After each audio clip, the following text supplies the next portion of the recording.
Âgée de 19 ans, Liv est hospitalisée à temps plein depuis septembre dernier. Ici, elle espère pouvoir continuer ses études et réaliser son rêve, devenir libraire. J'étais très impulsive envers tout le monde, j'étais agressive et tout ça. Ici, j'ai permis à me calmer un petit peu et puis à faire confiance aux gens. Petit à petit, ça a pris du temps. Aujourd'hui, j'ai encore quelques crises, mais j'ai complètement confiance en l'équipe. C'est encore très très fragile pour une fin d'année là. Moi j'aurais tendance plutôt à être dans la temporisation plutôt que d'aller le mettre dans la course tout de suite dès la première. C'est un travail d'équilibriste, un curseur à ajuster constamment entre soins et études. Tous les mois, personnel soignant et pédagogique se réunit pour le filage des études. Un point d'étape pour tisser ce lien indispensable au bien-être des patients élèves.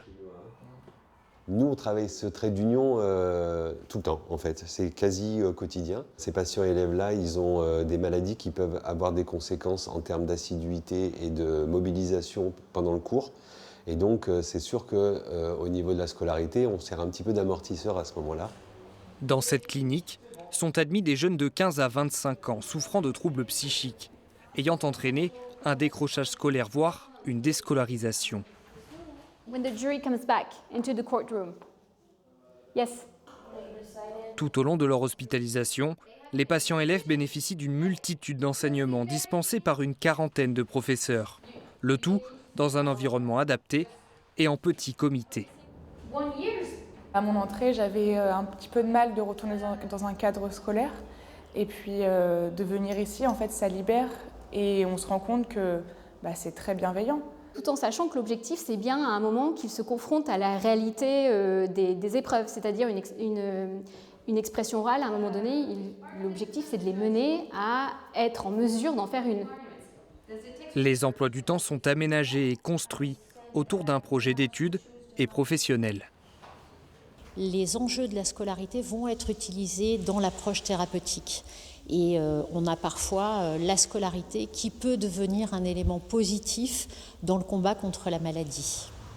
Un combat qui reste la priorité de ce dispositif. Pour cela, une équipe pluridisciplinaire est au service des patients élèves. Oui, vous avez pu prendre une petite chute. Oui. Bon, et là, Transformer la matière et laisser s'exprimer ses mots, Julie a trouvé dans l'ergothérapie et la pyrogravure une source d'apaisement. Ça permet pendant quelques temps de s'échapper, de penser à autre chose, d'être concentré, focus sur ce qu'on fait parce que on veut attendre le résultat qu'on veut.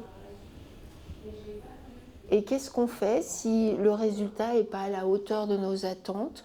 Est-ce qu'on arrive à faire ce petit pas de côté ? Est-ce qu'on peut demander de l'aide si on se retrouve en difficulté ?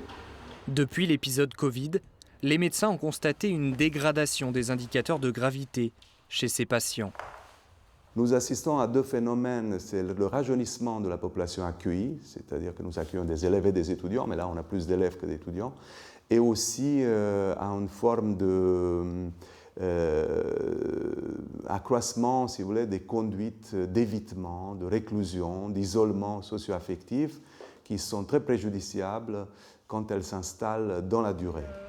Comme Liv, près de 300 patients sont suivis à l'année dans ces unités psychiatriques, pour une durée de séjour allant de quelques semaines à quelques mois.